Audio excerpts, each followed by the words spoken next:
দুনিয়ার সমস্ত আদালত যখন বন্ধ, আমার আল্লাহ আদালত খোলা।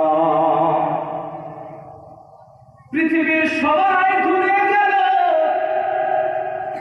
আল্লাহ ডাক দিয়ে বলে, বান্দা, জীবনের গুনাহ তোমার গুনাহ, তুমি ঘুমায় না রে বান্দা।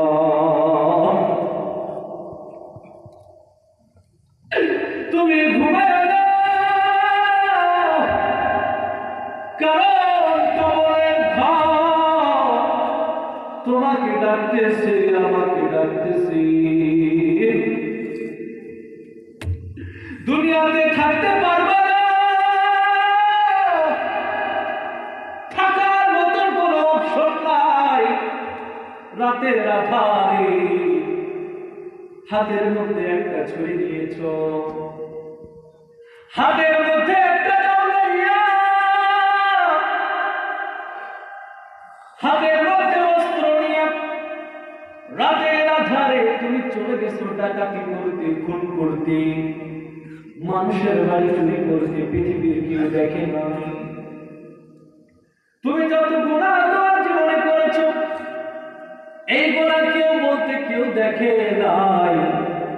একজন দেখছেন, জবান বলে বলেন তিনি কি? ওই আল্লাহ কেমন আল্লাহ,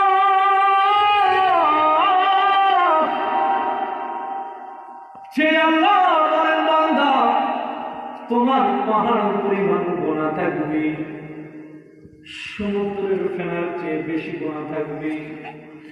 এরপরেও যদি তুমি বান্দা আমার কাছে তোমার কপালটা ঠেকাইয়া দুইটা হাত তুলে যদি আমার কাছে ক্ষমা চাইতে পারো, আমি আল্লাহ তোমার গুনাহগুলো মাফ করে আমার বন্ধু বানায় নিব।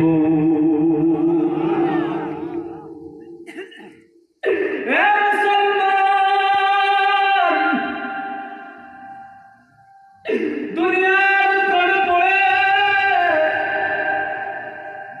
স্ত্রীকে ভালোবেসে, সন্তানকে ভালোবেসে দুনিয়ায় পাপের কাজে তুমি লিপ্ত হয়ে গেল।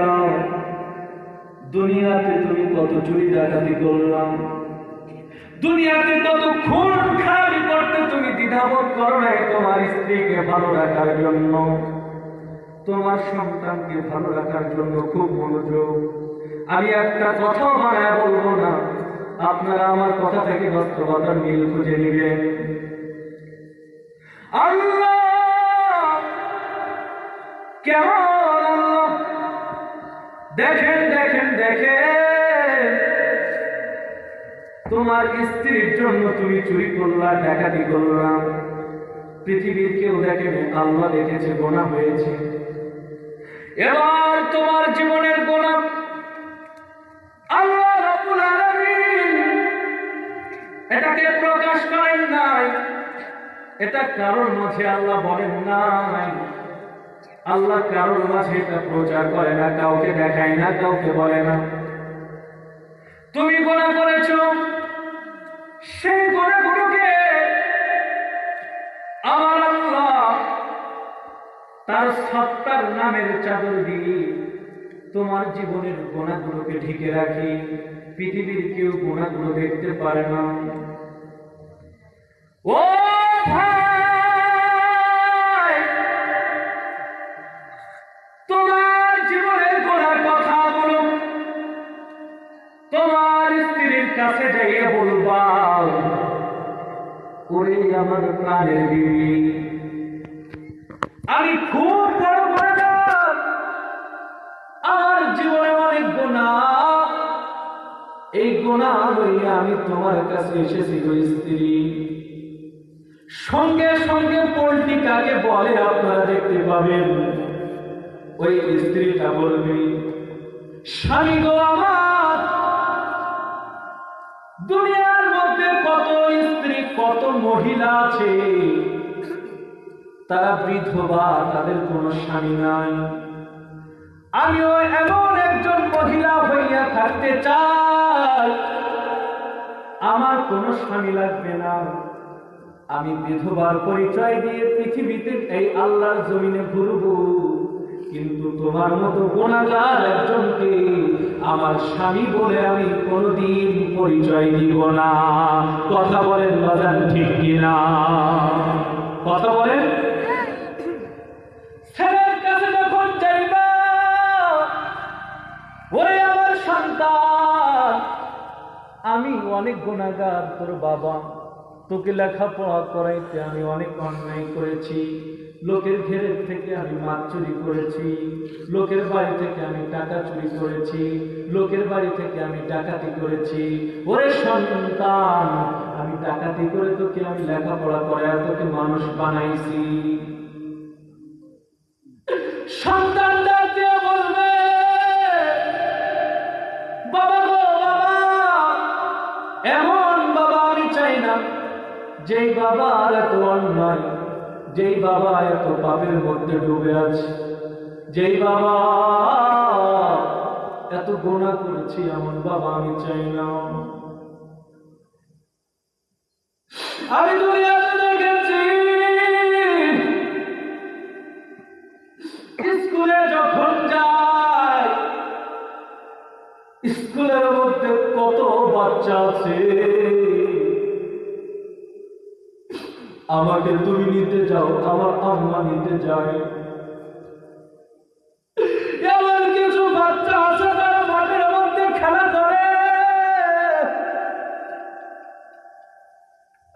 দুপুর গড়িয়ে বেলা গড়িয়ে সন্ধ্যা হয়ে যায়, তাদের বাবা আসে না, তাদের কোনো মা আসে না, তারা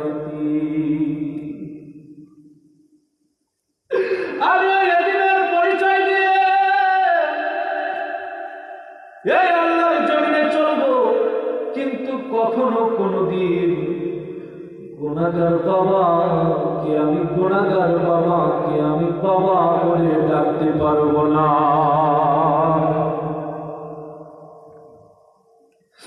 এখানেও তুমি ফেল করলাম, বউয়ের কাছেও ফেল করলাম, সন্তানের কাছেও ফেল হয়ে গেলাম। পৃথিবীর কেউ তোমার গুনার কথা জানলে তোমার সাথে কেউ থাকবে না।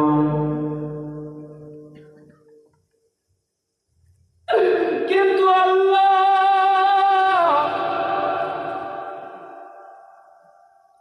এমন একজন আল্লাহ, তুমি রাতে কি করো, দিনে কি করো, ঘুমায় কি করো, কোন জায়গায় কি করো, সব খবর জানেন।